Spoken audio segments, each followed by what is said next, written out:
Hello class, आज video हम शुरू करेंगे ट्रायंगल चैप्टर, जो कि क्लास 10 का चैप्टर नंबर 6 है। इसके एमसीक्यू सीरीज हम आज शुरू करेंगे। इसका जो पहला पार्ट है, इसमें कुछ सवाल होंगे जो आपको काफ़ी हेल्पफुल करेंगे बोर्ड प्रिपरेशन में। तो चलिए इसके पार्ट 1 को शुरू करते हैं।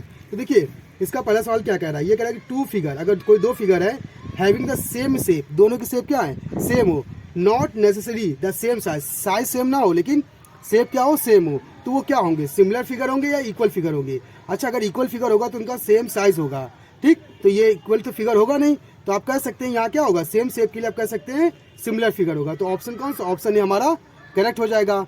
अब इसको एग्जांपल समझते हैं। अगर हमने एक सर्कल लिया और एक बड़ा सर्कल लिया, दो सर्कल लिए। अब अगर देखेंगे तो दोनों में आप देखेंगे तो दोनों का शेप क्या है, सेम है, लेकिन दोनों का साइज डिफरेंट है। तो आप कह सकते हैं सिमिलर हो सकते हैं, क्योंकि देखने में एक दूसरे पे सेम दिख रहे हैं, इसीलिए क्या होंगे, सिमिलर फिगर होंगे। इतना क्लियर। अब बात करेंगे दूसरा क्वेश्चन क्या कह रहा है। कह रहा है कि ऑल सर्कल आर, जितने भी सर्कल है वो क्या होते हैं, कॉन्ग्रुएंट कि सिमिलर। अब अगर देखेंगे तो इनका साइज तो सेम नहीं होता है ना, साइज सेम नहीं होता, लेकिन एंगल क्या होते हैं, सेम। इसमें भी 360 और इसमें भी 360, तो एंगल सेम होते हैं, इसी से ये क्या बन जाते हैं, सिमिलर। तो हमारा कौन सा ऑप्शन जाएगा, सिमिलर पर जाएगा। तो बी ऑप्शन हमारा करेक्ट हो जाएगा।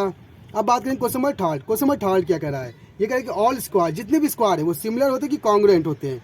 तो अगर हम एक स्क्वायर बनाते हैं ये ना, और एक स्क्वायर ये बनाते हैं, ठीक। अब दो स्क्वायर बने तो आप देखेंगे दोनों में एंगल कितना है, 90 का है, क्योंकि स्क्वायर में हर एंगल क्या होता है, 90 का होता है, और इनका साइड क्या होता है, इक्वल। अगर हमने ये 5 लिया है तो हमारा कितना होगा, 7, तो पूरी साइड 7 की होगी और पूरी साइड क्या होगी, 5 की होगी। तो आप कह सकते हैं कि रेशियो में ये बड़े होंगे ना, तो ये कह सकते हैं कि ये क्या होंगे, सिमिलर होंगे। ये हमारा क्या होगा, सिमिलर होगा, ठीक, कॉन्ग्रुएंट नहीं होगा। अब बात करें क्वेश्चन नंबर 4। क्वेश्चन नंबर 4 क्या कह रहा है। ये कह रहा है कि ऑल ट्रायंगल आर सिमिलर, कौन से सारे ट्रायंगल सिमिलर होते हैं, आइसोसेलेस या इक्विलैटरल। अगर आइसोसेलेस की बात करेंगे तो आइसोसेलेस में हमें पता है कि इसकी दो साइड क्या होती हैं, इक्वल होती है, लेकिन तीसरी साइड इक्वल हो ये जरूरी नहीं है।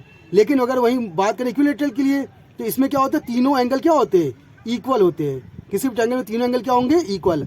अगर तीनों एंगल इक्वल है तो वो क्या बन जाते हैं, सिमिलर बन जाते हैं। तो इस तरह से हम कह सकते हैं कि क्या होंगे, सिमिलर होंगे, कौन, इक्विलैटरल। तो इस तरह से हमारा बी ऑप्शन क्या हो जाएगा, करेक्ट हो जाएगा। अब बात करें क्वेश्चन नंबर 5। क्वेश्चन नंबर 5 क्या कह रहा है।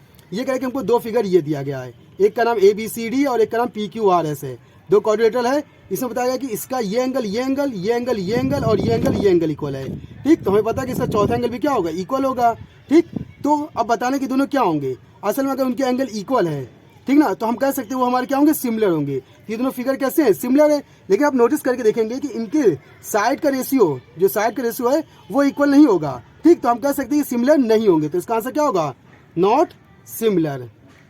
क्योंकि सिमिलर होने के लिए दो प्रॉपर्टी होनी चाहिए आपके पास। पहला, सारे एंगल इक्वल हो, ठीक। दूसरी प्रॉपर्टी, उनके साइड की रेशियो क्या हो, इक्वल हो, तभी वो सिमिलर बनेगा, वरना वो सिमिलर नहीं होगा। सेम यहाँ पे होगा, देखेंगे इस फिगर में, देखिए यहाँ पे 3, यहाँ 3, यहाँ 3, यहाँ 3, यहाँ पे इसका एंगल 90 है, लेकिन यहाँ पे एंगल 90 नहीं है, ठीक।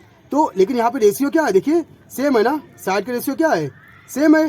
तो आप कह सकते हैं साइड का रेशियो सेम मिल रहा है, लेकिन एंगल सेम नहीं मिल रहा है। तो रूल क्या कहता है कि भाई साइड की रेशियो और एंगल सेम हो तभी वो सिमिलर बनेगा। तो ये फिगर सिमिलर नहीं होगा। तो इसका आंसर क्या होगा, नॉट सिमिलर, ठीक। तो इस तरह से इसका आंसर भी आ जाएगा।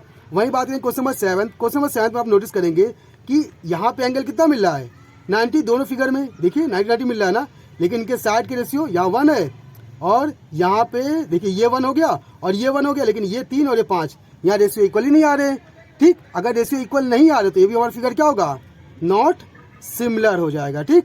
तो इससे इसका आंसर आ जाएगा। अब बात करें क्वेश्चन नंबर 8। क्वेश्चन नंबर 8 क्या कह रहा है। ये कह रहा है कि इन ट्रायंगल, ये एक ट्रायंगल बना हुआ है और एक ट्रायंगल ये बना हुआ है, ठीक, आर सिमिलर, ये सिमिलर है या नहीं, अगर दे इनके कॉरस्पॉन्डिंग साइड रेशियो क्या हो, इक्वल। तो हमने रूल क्या पढ़ा है कि अगर उनके एंगल इक्वल हो और कॉरस्पॉन्डिंग साइड वो भी क्या हो, उनका रेशियो जो हो वो भी क्या हो, इक्वल हो, तो वो क्या बन जाता है, सिमिलर। तो हम कह सकते हैं ये दोनों फिगर क्या होंगे, हमारे सिमिलर होंगे। तो ऑप्शन कौन सा से होगा, सिमिलर वाला, ठीक। अब बात करें क्वेश्चन नंबर 9। क्वेश्चन नंबर 9 क्या कह रहा है। ये कह रहा है साइन ऑफ सिमिलर, सिमिलरिटी का साइन क्या होगा। तुम्हें पता है इसका साइन ये नहीं होगा, ये किसका साइन होता है, कॉन्ग्रुएंट का। किसका होगा, कॉन्ग्रुएंट का। तो सिमिलरिटी साइन कौन होगा, ये होगा। तो ऑप्शन हमारा ए करेक्ट हो जाएगा। अब बात करें क्वेश्चन नंबर 10। क्वेश्चन नंबर 10 क्या कह रहा है। ये कह रहा है कि हमको ये फिगर बना हुआ है, ठीक ना, इसमें बोला है कि EF और BC, मतलब ये और ये क्या है, पैरेलल है, ठीक। और ABC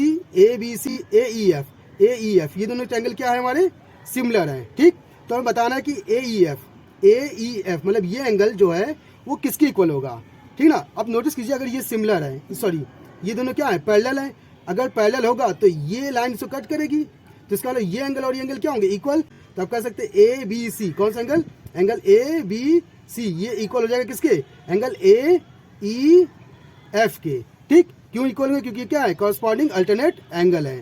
ठीक, तो इस तरह देखा है तुम्हारा ऑप्शन कौन सा, ऑप्शन बी करेक्ट हो जाएगा। और इस तरह से हमारी सारी प्रॉब्लम सॉल्व हो जाएंगी। अगर आपको इन सवालों में कोई दिक्कत होती है तो आप हमारे कमेंट बॉक्स में कमेंट करके हमें बता दीजिएगा, उसका सोल्यूशन हम आपको बता देंगे।